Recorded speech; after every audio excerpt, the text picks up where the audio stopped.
ఇప్పుడు శ్రీనివాసులు గారు, గీతాచార్య శ్రీనివాసులు గారు అని ఈయన పేరు.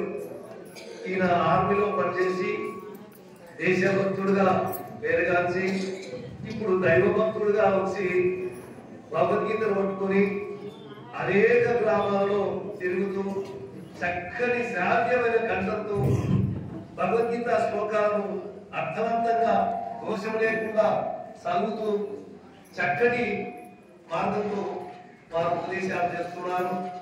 వారు ఉపన్యాసం ఇక నేను తినబోయే ముందు రోజులేందుకు ఇక మీరు వింటారు. जय बालेश्वरी माता की जय, जय जगन्नाथ स्वामी की जय, जय शंकरయ్య स्वामी की जय। ओंकारं बिंदु संयुक्तं नित्यं ध्यायन्ति योगिनः कामदं मोक्षदं चैव ओंकाराय नमो नमः। పెద్దలకు, గురువులకు, వేదమాతలకు, భరతమాతలకు, ఉత్తములకు, పురుషోత్తములకు స్వాగతం, సుస్వాగతం. ఈ రోజు సభ శోభాయమానంగా, అమృతానందంగా, మహదానందంగా, చిదానందంగా, యోగానందంగా ఉన్నదని నాకు అనిపిస్తున్నది. మహానుభావులైనటువంటి పెద్దలందరూ ఇక్కడ ఆసీనులై ఉన్నారు. ఏ కార్యక్రమాన్నైతే బాలేశ్వరి మాత కానీ జగన్నాథ స్వాముల వారు కానీ ఏమి సూచించాలయ్యా మనకు అంటే, నేడు మనమందరం ఇక్కడ కూర్చొని సమావేశమయ్యాము. ఏమి చెయ్యాలి మనము, ఏమి ఆలోచించాలి మనం అయ్యా అంటే, అది శాస్త్ర ప్రామాణికంగా ఉండాలి, అది యోగమై ఉండాలి, అది యోగానికి అనుసంధానమై ఉండాలి. ఏవం జ్ఞాత్వా కృతం కర్మ పూర్వైరపి ముముక్షుభిః కురు కర్మైవ తస్మాత్వం పూర్వతరం కృతం. మన పూర్వీకులు, మన ఋషులు, మన యోగులు, మన మహాత్ములు, ఇప్పుడున్న మహాత్ములు వీరందరూ ఏమి పని చేశారో మనమందరం అదే పని చేయాలి. కొత్త కార్యక్రమాలు ఏమి చేయనవసరం లేదు. ఎందుకంటే గురుగారు ఇప్పుడు చెప్పారు, బలం బలవతాంచాహం కామరాగ వివర్జితం ధర్మ విరుద్ధో భూతేషు కామోస్మి భరతర్షభ. ఈ ప్రపంచంలో ధర్మానికి విరుద్ధం కానటువంటి ఒక కోరిక ఉన్నది. అన్ని కోరికలు ధర్మానికి విరుద్ధమై ఉంటే ఒక్క కోరిక మాత్రము ధర్మానికి నిలబెట్టడం కోసం ఉన్నది. అది ఆత్మ జ్ఞానము, బ్రహ్మ జ్ఞానము, అక్షర జ్ఞానము, పరమాత్మ జ్ఞానము. ఆ జ్ఞానము కావాలంటే మనకు ధ్యానము చేయాలి. ధ్యానము ఎలా చేయాలి? అందరూ ఇక్కడ కూర్చున్న వాళ్ళందరూ రోజు ధ్యానం చేస్తూ ఉంటారు. ధ్యానం చేసి ఏం గుర్తొస్తుందయ్యా? నిజం చెప్పాలి, అబద్ధం ఎవరు చెప్పొచ్చు. నేను కూడా మొదట్లో ధ్యానం చేసేవాడిని. ధ్యానంలో కూర్చుంటే ఆ పిచ్చినోడన్నా గుర్తొస్తుండే, ఆ పేర్కొట్టినోడన్నా గుర్తొస్తుండే. ఇది వాస్తవమా కాదా? జర గట్టిగా చెప్పాలి. నిజమైతే గట్టిగా తప్పట్లు కొట్టండి ఒకసారి. మరి ధ్యానం ఎట్లా చేయాలంటే మన పూర్వీకులు అమ్మ చెప్పినట్టు, జగన్నాథ స్వామి చెప్పినట్టు చేయాలి. భగవంతుడు శ్రీకృష్ణ పరమాత్మ చెప్పినట్టు చేయాలి. ఏవం పరంపరా ప్రాప్త మిమం రాజర్షయో విదు సకాలే దేహమహత యోగో నష్ట పరంతప. యోగమైనటువంటిది మాయమైపోయింది. ఎవరు ఒక మహాత్ములుగా కూర్చున్న వాళ్ళు యోగం గురించి చెప్తారు. ఆయన ఆసనం వేసుకొని కూర్చో, ధ్యానం చేయి, ధ్యానములో జ్ఞాన వస్తువును గుర్తుపెట్టుకోవాలి.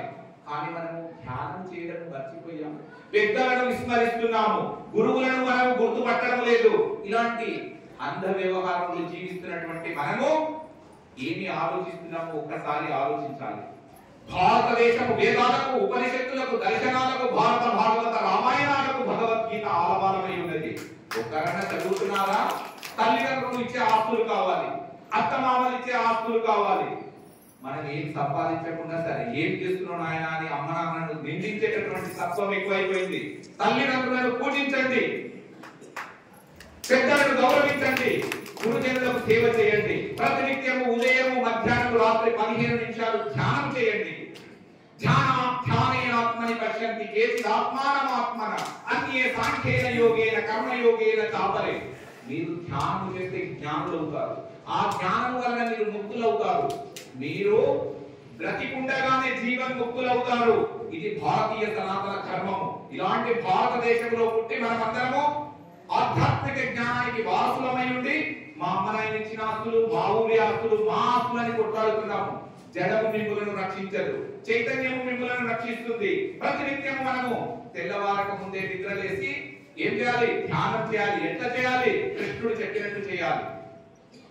యోగి యుంజీత సతతమాత్మానం రహసి స్థితః ఏకాకీయత చిత్తాత్మా నిరాశీల పరిగ్రహ శిశౌ దేశే ప్రతిష్ఠాప్య స్థిరవాసనమాత్మనః నాత్యుచ్ఛితం నాతి నీచం చైలాజిన పుష్పోత్తరం సమంకాయ శిరోగ్రీవం ధారయన్న చలం స్థిరః సంప్రేక్ష నాసికాగ్రం స్వం దిశశ్చానవలోకయన్.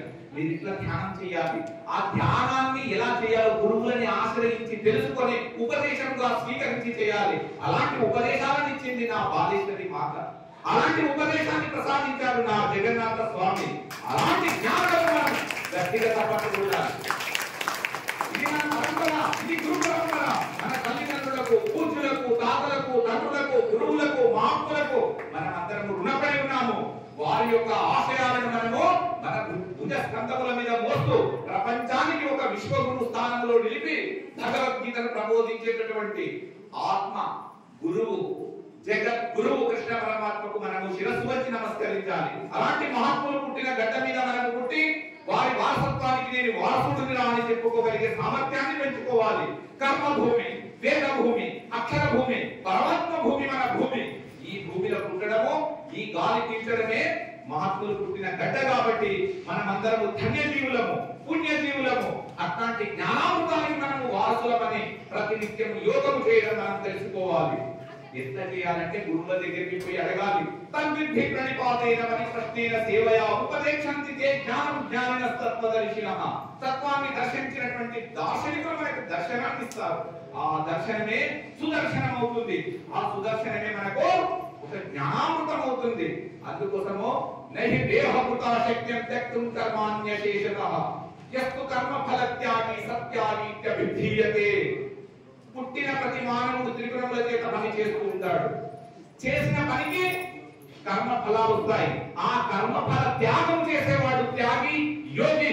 అలాంటి యోగం చేస్తున్న శంకరయ్య గురువు గారు ఇక్కడ కూర్చొని ఆ యోగాన్ని మీరందరూ నేర్చుకోవాలని పదే పదే ప్రపంచానికి బోధిస్తున్న మహాత్ములు ఇక్కడ కూర్చున్నారు. పరమాత్మానంద స్వామి, శంకరానంద స్వామి, భక్త సురేష్ అన్న, ఇట్లా మహాత్ములు ఎంతో మంది కూర్చున్నారు.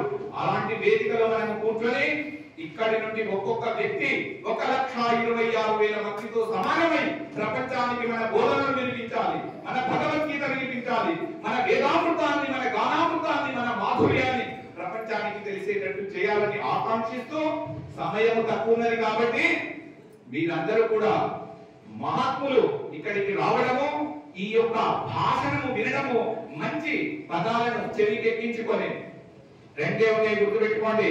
ప్రపంచాన్ని పట్టుకుంటే బంధము, పరమాత్మని పట్టుకుంటే మోక్షము.